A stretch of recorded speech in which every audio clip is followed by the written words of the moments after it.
If it can go wrong, it will. Anyone starting a business will tell you the exact same thing. So welcome back, guys, to part 2 of saving a salvage S-Max, my new business venture. Okay, so here we go. We're going to have a quick rundown, quick catch up of where we're at, all the bits. So we've got new wheels and tyres to go on, we've got the under tray, we've got new lamps, there's a drive shaft there. Make sure you watch until later because I will explain why I'm changing the drive shaft as well. As you can see, we have got a brand new second-hand bumper, and yes, that wing is the wrong colour. It is silver, completely my fault, another mishap by me. On eBay that looked white, didn't read the description, it says it's silver, my bad. So we've got a new arch liner to go in there. We also have a new slam panel, and underneath all that wrapper there is an actual white wing, so we'll be getting that bolted on as well.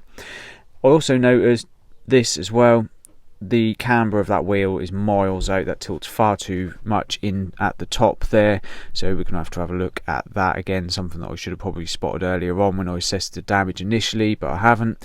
But as you can see here, we need to rip all that bumper off. So enjoy the time lapse, and here comes the music, and there will be more voiceover later on.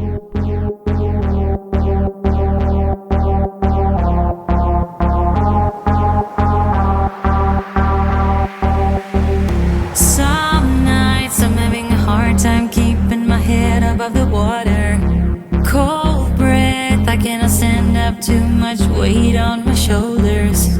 Messed up, I wanna stay together, but I need someone who's holding.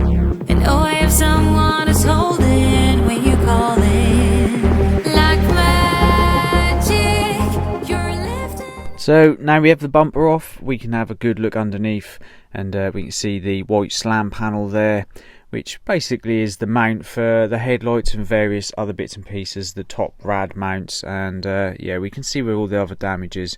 So we need to strip that off. That's going to be the next bit.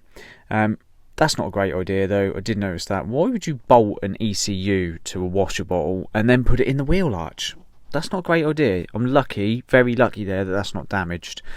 So we've started stripping the loom off here, and yeah, it's not too bad a job to do, guys. Yeah, it's quite easy really, this one. Cue the second time lapse. I'm keeping it together for you. I'll go with you all the way to the moon if you're keeping it together too.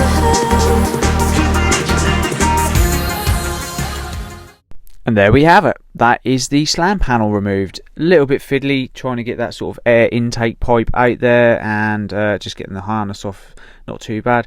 Did have a low washer level fault, but I just popped that back in there and jobs are good. And so that's an easy fix to save me a couple more quid, because God knows we are far too deep into this build already. So yeah, there's the old slam panel, there's the new slam panel. So what we need to do now is swap over the clips and little bits of trim and whatever else we need to get over onto the new one. And there we go, good old F-grips coming in handy as per usual. I did try to twist them out with my finger and thumb, really wasn't feeling man enough. So look after your tools, guys, and they will look after you. It's getting hot now, the overalls are off.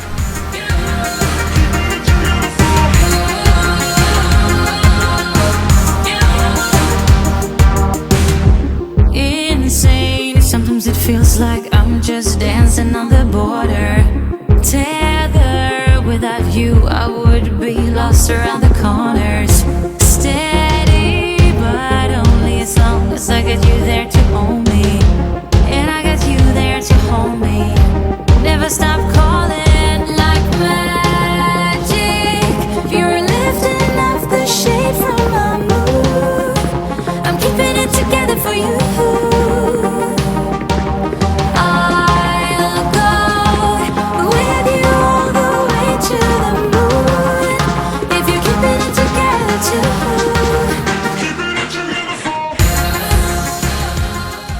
You can see there, guys, we have got the replacement slam panel in, and next thing is to get the replacement bumper in as well. We are missing one of the clips there on the near side there, which bolts the corner of the bumper to the wing, but before I offer that up, I actually think I need to get the wing on first.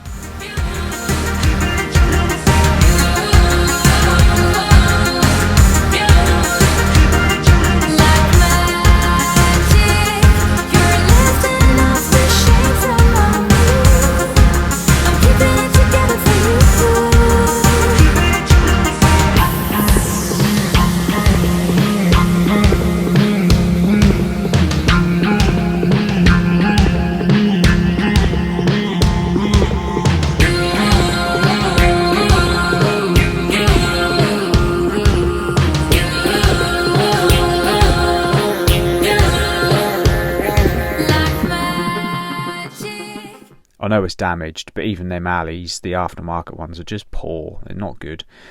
I know there's a colour difference there, guys, but one is semi-clean and one is extremely dirty, and it's not the best wing in the world. There is a little bit of a dent there just near my hand. You probably be able to see it, but it's second-hand parts. It's a 10-year-old car, so it's going to be as good as I can make it without completely restoring it. You're lifting off the shade from my mood. I'm keeping it together for you. I'll go with you all the way to the moon. If you're keeping it together too. Keeping it together for. So we've got the bumper on there nicely, and I mentioned earlier about missing that little bracket on the near side that bolts to the wing. So basically all I've done is a couple of 6mm bolts on the inside, a couple of repair washers, and held it in place, nipped them up, and that's lined up an absolute treat.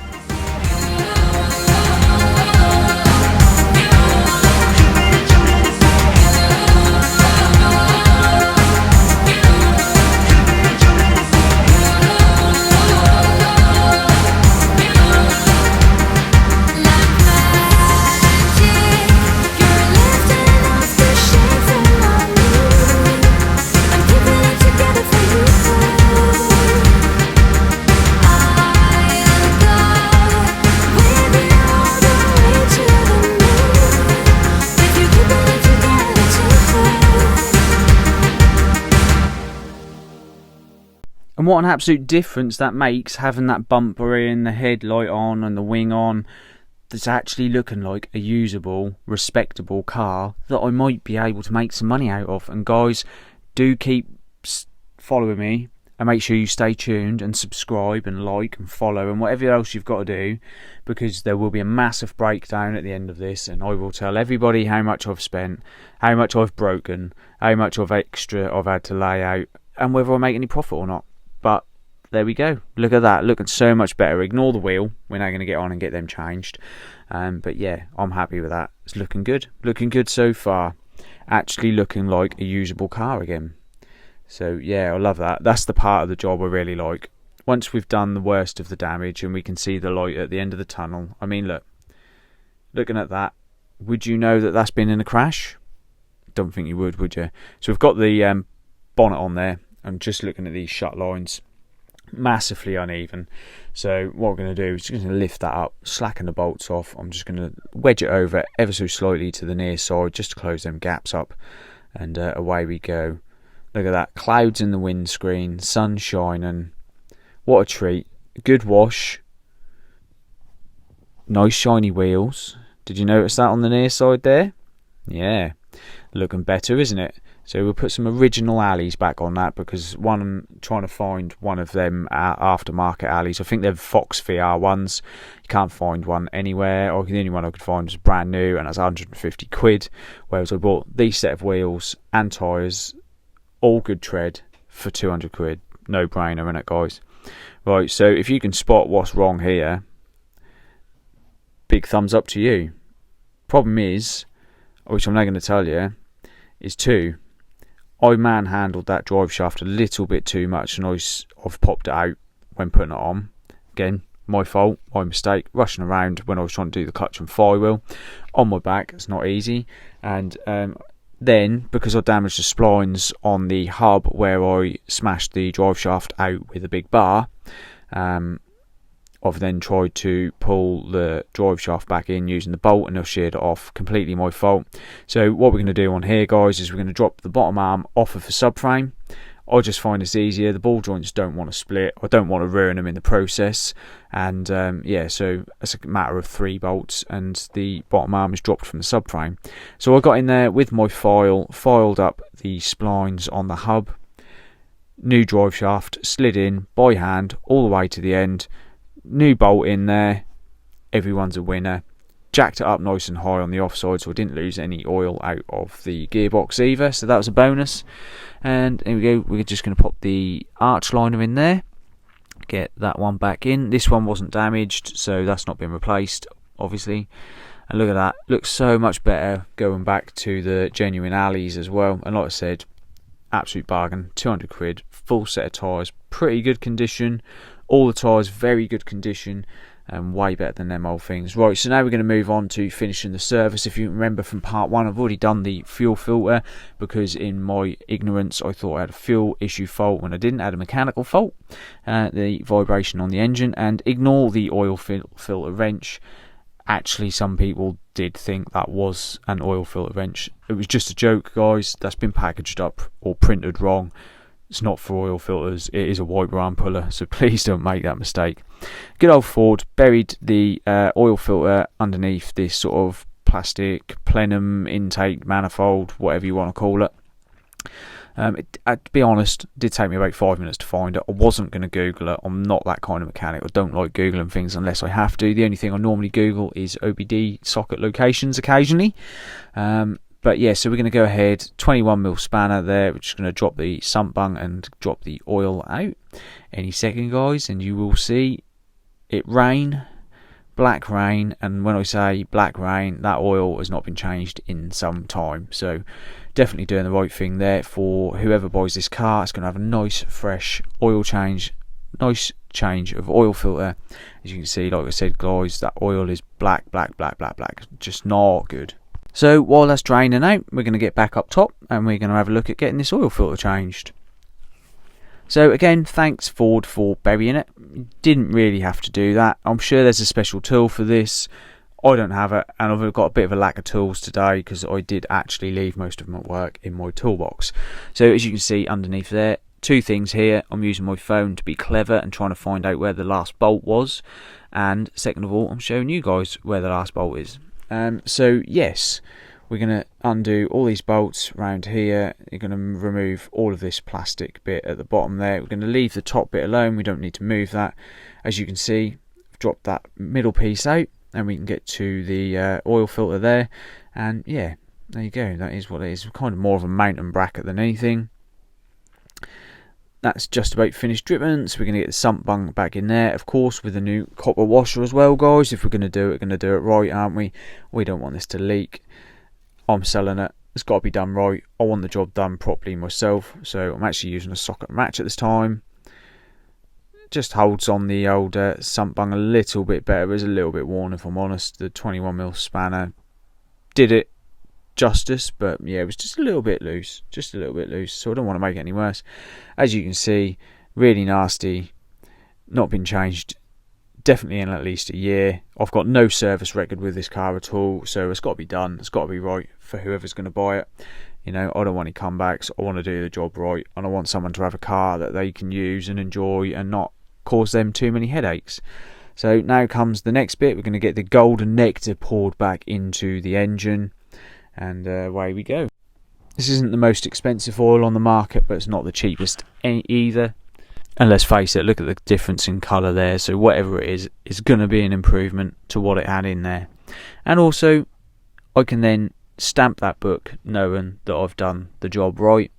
Look, and I have not even spilt a drop. My pour game is on fire. Go and check out the video on TikTok and other platforms if you haven't seen it already. Don't be afraid to post your comments and add yours as well. Show me your oil pour game, guys. Come on. Are you a mechanic if you can't pour oil without spilling it? I don't think you are. That might be controversial, but that's what I'm going with. Look at that lovely golden colour. Get that all in there. Like I said, not a single drop wasted at all. Does hold just over 5 litres, so I've got to go and get another litre just to give it a top up. Obviously it doesn't need a litre, it needs, I think it's 0.2 or something silly like that. Has had a little bit of an oil leak, as you can see there on the under tray, and that was the oil return pipe, just a little bit damp, so I'll just give that a nip up as well, and that stopped that leaking. Another fault I've just noticed as well, and I don't know how I missed it the first place. Oh, I do, because I was rushing around trying to do the gearbox. That ABS wire, it's been chafed somehow. I'm not entirely sure how, but it's been chafed, so that needs changing.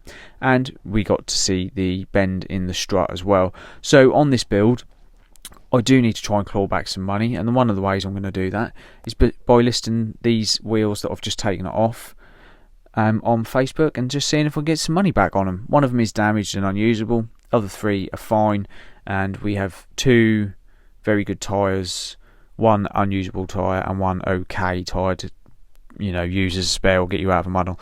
Now look at how dirty this car is. Yes, I'm still going on about it. It is absolutely filthy. But as I brought the vehicle back onto my driveway again, guess what's happened? Clutch pedal's gone down again. So we are just going to try bleeding it up.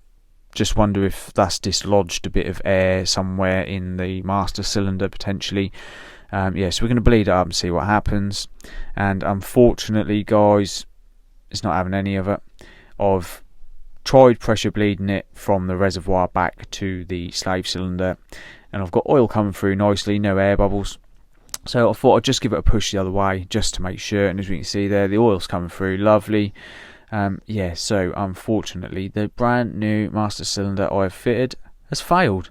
There is also something else that I've missed on here, which will come to light on part 3, so remember to subscribe. Ready for part 3, because we will see. So while I'm waiting for that, the vehicle's kind of stuck on my driveway.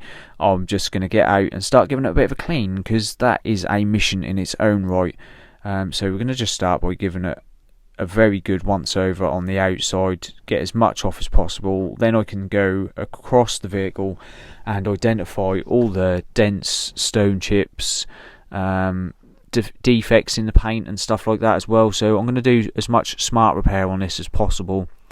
So that has highlighted quite a few stone chips and stuff, but we'll deal with that again. That'll be part 3, so don't forget to subscribe.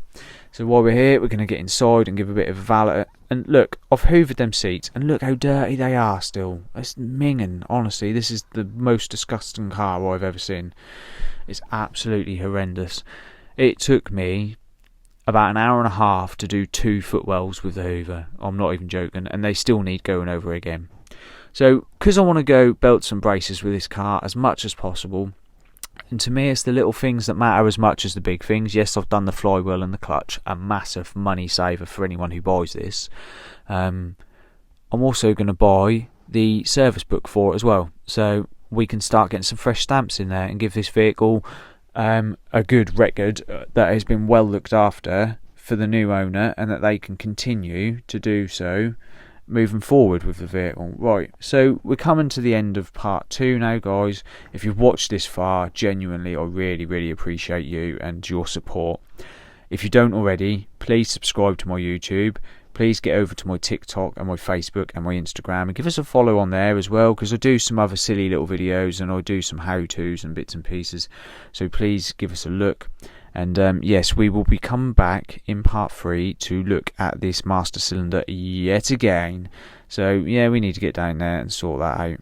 But yes, I genuinely appreciate all your support. Thanks for watching.